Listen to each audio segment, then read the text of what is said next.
Doctor of Tirumala Shetty. Recent గా చూసుకుంటే బోడుప్పల్లో ఒక అబ్బాయి ఒక ప్రెగ్నెంట్ ఉందని చంపాడు కదా, దాని మీద స్పందన. అసలు వాడు పెళ్లి ఎందుకు చేసుకోవాలి? 5 నెలలు ప్రెగ్నెంట్ అయిన తర్వాత ఆ అమ్మాయిని ఎందుకు చంపాలి? అమ్మాయిని ప్రేమించి పెళ్లి చేస్తున్నాడంట కదా. కులాలు వేరవచ్చు, కులం మనం పెట్టుకున్నదే. మనం మొత్తం మానవ కులానికి సంబంధించిన వాళ్ళం. ఇంటి పేర్లేంటి, కులం పేర్లేంటి, ఇవన్నీ మనం పెట్టుకున్నవే. కానీ కులం మాత్రం ఒకటే కులం, ఆడ మగ, ఈ 2 కులాలు తప్ప ఇంకే కులాలు లేవు. మహిళ పురుషుడు, ఇంతకు మించి ఇంకా కులాలే లేవు. అటువంటి సమయంలో ఈ కులాల పేర్లు పెట్టుకొని ఒక తక్కువ కులంలో అమ్మాయిని ఒక ఎక్కువ కులం అబ్బాయి చేసుకున్నాడని మాట్లాడుకోవడం ఎందుకు? అసలు ఆ పెళ్ళెందుకు చేసుకోవాలి? ప్రేమించే అమ్మాయిని, ఆ అమ్మాయికి ఒకసారి ప్రెగ్నెన్సీ వస్తే ఆ ప్రెగ్నెన్సీ తీయించేయడం ఎందుకు? పిల్లల్లాగా చచ్చిపోతున్నారా జనాలు, మీలాంటి వాళ్ళకి ఎందుకు ఇస్తున్నారా పిల్లల్ని దేవుడు? ఇప్పుడు 2 రాష్ట్రాల సీఎంలు పిల్లల్ని కనండి అని చెప్పి సలహా వేస్తున్నాడు. నువ్వు గర్భవతైన మహిళను చంపేశావంటే, ఫస్ట్ ఒకటి అబోర్షన్ చేయించి నెక్స్ట్ ప్రెగ్నెంట్ అయినటువంటి లేడీని చంపావంటే, అంత అనుమానించే ఒక వ్యక్తిగా అనుమానం కూడా ఉందని తేలింది. అలా ఆ అమ్మాయిని అంత ఇష్టపడి ప్రేమించి పెళ్లి చేసుకున్నా, నువ్వు చంపడానికి చేయాలా వచ్చింది? ఆ అమ్మాయి ఏం చేసినా నమ్మాలి, ఆ అమ్మాయి ఏం చెప్పినా నమ్మాలి. ఎందుకంటే నువ్వు ప్రేమించి పెళ్లి చేసుకున్నావు కనుక. నీ పెద్దలని, అటు సైడ్ పెద్దలని ఎదిరించి మీరిద్దరు ఒకళ్ళనొకళ్ళు ఇష్టపడి పెళ్లి చేసుకున్నారు కనుక నమ్మాలి. ఆ అమ్మాయి నిన్ను నమ్మాలి, నువ్వు ఆ అమ్మాయిని నమ్మాలి. ఇక్కడ ప్రెగ్నెంట్ అయినటువంటి అమ్మాయిని అనుమానించి ఈ ప్రెగ్నెంట్ నాకు కాదు అని ఒక అపోహ పెట్టుకొని ఎలా చంపగలిగావు? ఇవాళ నీ ఒక్క సంపాదన మీద నీ కుటుంబాన్ని నువ్వు పోషించుకుంటావా? అసలే తెలంగాణ రాష్ట్రం సీఎం గారు 4 పిల్లలు కనమన్నాడు. గబుక్కుమని నీకో నీ పెళ్ళానికో 4 పిల్లలు కావాలనిపించింది అనుకో, ఇంటి నిండా కిష్కింద కాండ కావాలనిపించింది అనుకో, 4గురిని ఎలా పోషిస్తావు? 2 జాబ్కి వెళ్తేనే 4గురిని పోషిస్తారు. ఏంటి ఉచిత విద్య, ఉచిత వైద్యం ఇచ్చినా గానీ వీళ్ళకి అన్నం పెట్టి వీళ్ళ డ్రెస్సులు, వీళ్ళ మెయింటెనెన్స్ ఇవన్నీ చూసుకోవాలి అంటే 2 వెళ్తేనే గానీ పోషించుకునేటటువంటి జనరేషన్ లో ఉన్నాం మనం. అటువంటి జనరేషన్ లో ఉన్న నువ్వు ఇటువంటి నీచమైన ఆలోచన నీకు ఎందుకు వచ్చింది? ఈ బేబీ నాకు కాదు, ఈ ప్రెగ్నెంట్ నాకు కాదనే నీచమైన ఆలోచన నీకు ఎలా వచ్చింది? నీకు ఎవరైనా నూరిపోసారా? నీకు ఎవరైనా ఎక్కేసారా? లేకపోతే అమ్మాయి నుంచి నిన్ను విడగొడతానికి చేశారా? విడగొడతానికి చేసినా పర్వాలేదు, విడిపోయినా ఆ బేబీ బయటకు వచ్చిన తర్వాత ఆ తల్లి పిల్లలు బ్రతికేవాళ్ళు.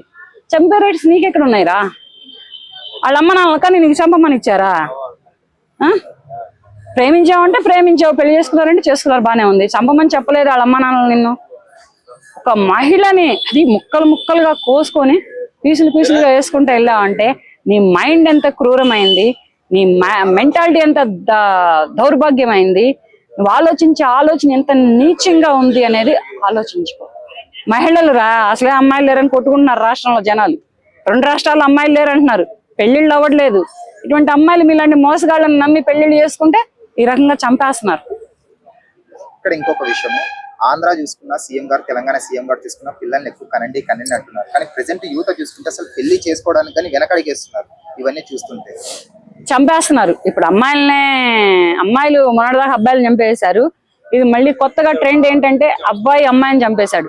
ఈ చంపుకునే కాడికి పెళ్లిళ్ళు చేసుకోవడం ఎందుకు?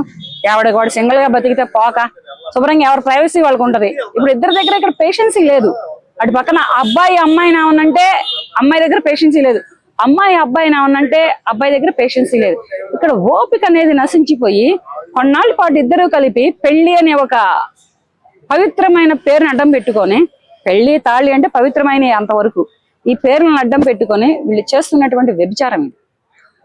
ఈ వ్యభిచారానికి మారు పేరే పెళ్లి తాళి. ఎందుకు ఈ వ్యభిచారం ఎవరు చేయమన్నారు? చేయమని చెప్పిందా సమాజం? చెప్పిందా మీకు? విడిపోయే కాడికి పెళ్లిళ్ళు ఎందుకు? చంపుకునే కాడికి పెళ్లిళ్ళు ఎందుకు? ఎంతవరకు చేసుకుంటున్నారు పెళ్లిళ్ళు? ఇక్కడ ఈ పెళ్లిళ్ళు ఎంతవరకు నిలబడుతున్నాయి? ఫస్ట్ పెళ్లిళ్ళు నిలబడట్లేదు. యువతలు లక్షలు పోసి చేస్తున్నారు పేరెంట్స్ పెళ్లిళ్ళు. అంత ఎడ్యుకేషన్ చూస్తున్నారు, శాలరీలు చూస్తున్నారు, ప్రాపర్టీ చూస్తున్నారు, అన్ని చూసిస్తే అమ్మాయిని అబ్బాయో అబ్బాయిని అమ్మాయో చంపేస్తున్నారు. లేకపోతే ఇద్దరి మధ్య క్లాషెస్ వచ్చి విడిపోతున్నారు. ఈ లక్షలు వేస్ట్, ఈ చూడటాలు వేస్ట్, తల్లిదండ్రుల పరువు వేస్ట్, అన్నదమ్ములకి విలువ ఉండదు. ఇంకెందుకు మీకు పెళ్లిళ్ళు? ఇక్కడే పెళ్లికి భయపడుతుంది యువత.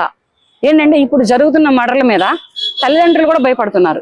ఏ అమ్మాయి వెనక మార్ల ఏ అబ్బాయి బాయ్ ఫ్రెండ్ గా ఉన్నాడో, ఏ అబ్బాయి వెనక మార్ల ఏ అమ్మాయి గర్ల్ ఫ్రెండ్ గా ఉందో, వీళ్ళిద్దరూ కలిపి నా కొడుకుని ఎక్కడ చంపేస్తారో, వీళ్ళిద్దరూ కలిపి నా కూతుర్ని ఎక్కడ చంపేస్తారో అని భయపడే స్థాయికి తీసుకొచ్చింది సమాజంలో ఈ యువత.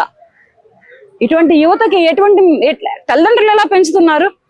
ఇంత భయపడుతున్న తల్లిదండ్రులు పిల్లల్ని పెంచే పెంపకం తెలియదా? పిల్లల్ని ఎలా పెంచితే రేపటి రోజున మన మాట వింటారు, మనం చేసిన వాళ్ళకి చేసుకుంటారు, మనకి అనుకూలంగా ఉంటారు అనేది తల్లిదండ్రులకు తెలుసు. ఇప్పుడు ఏంటంటే ప్రైవసీ ఇస్తున్నారు తల్లిదండ్రులు. ఈ ప్రైవసీయే ఇటువంటి ప్రాణ నష్టానికి దారి తీస్తుంది. ఇటువంటి క్రైమ్ అయినటువంటి ఆలోచనలు వాళ్ళ మైండ్ లో కలిగేలాగా చేస్తుంది. తల్లిదండ్రులు 100% తప్పు ఉంది. అదే 100% ఇప్పుడు భయం ఉంది. అమ్మాయి పేరెంట్స్ కైనా అబ్బాయి పేరెంట్స్ కైనా ఇప్పుడు జరుగుతున్నటువంటి మర్డర్లకే కానీ, ఇప్పుడు సమాజంలో జరుగుతున్నటువంటి సన్నివేశాలకే కానీ భయం కూడా చాలా ఉంది. ఎందుకంటే వాడొకడే కొడుకు, ఇది ఒకటే కూతురు, వీళ్ళిద్దరు పోయి ఇది పోతే నన్ను ఎవరు చూస్తారు? వీళ్ళు వేస్ట్. తల్లిదండ్రులుగా వీళ్ళు ఫెయిల్. ఫస్ట్ ఈ అమ్మాయి ఎప్పుడైతే కాపురం కాదనుకొని పుట్టింటికి పెట్టే తీసుకొని వస్తుందో ఇక్కడ తల్లిదండ్రులుగా వీళ్ళు ఫెయిల్. ఈ అబ్బాయి ఎప్పుడైతే ఆ అమ్మాయితో కాపురం కాదనుకొని ఆ అమ్మాయిని ఒక చులకనగా చేసి ఒక ఎలిగేషన్స్ పెట్టి ఇద్దరు తెట్లాడుకొని ఈ అబ్బాయి ఎప్పుడైతే ఈ అమ్మాయికి పెట్టేబేడ ఈ చింటికి పంపిస్తాడో అప్పుడు ఈ అబ్బాయి తల్లిదండ్రులుగా వీళ్ళు ఫెయిల్డ్. ఇద్దరు ఫెయిల్డ్ అయిపోతున్నారు. ఈ ఫెయిల్డ్ అయ్యే కాడికి ఇంకా పెళ్ళిళ్ళు ఎందుకయ్యా? మీరు చేసుకొని కొట్టుకొని తిట్టుకొని ఉన్నట్టు వీళ్ళు కూడా ఉండొచ్చుగా. వీళ్ళ దగ్గర ఓపిక లేక పెళ్ళిళ్ళు నిలబడట్లేదు. వీళ్ళలో ఈగోలు ఎక్కువైపోయి మర్డర్లు జరుగుతున్నాయి. ఇక్కడ ఎవరైనా కానీ ఇది జరుగుతుంది కనుక ఇప్పుడు రాష్ట్ర సీఎంలు ఎటువంటి ఆర్డర్లు వేయాలంటే 30 ఏళ్ల క్రితం ఒకటి వచ్చింది, వరకట్నం అడిగితే లోపలేస్తాం, ఆడపిల్లని తెలిస్తే చంపేస్తే లోపలేస్తాం అని చెప్పేసి ఒక ఇది పెట్టారు. అదేంటది చెప్తాను. స్కానింగ్ లో ఆడపిల్లని తెలిసింది అనుకో చంపేసేవాళ్ళు, కడుపులో బేబీని కడుపులో చంపేసేవాళ్ళు. అప్పుడు పెట్టారు ఈ కేసులు. ఇప్పుడు అటువంటి చట్టాలు రావాలి.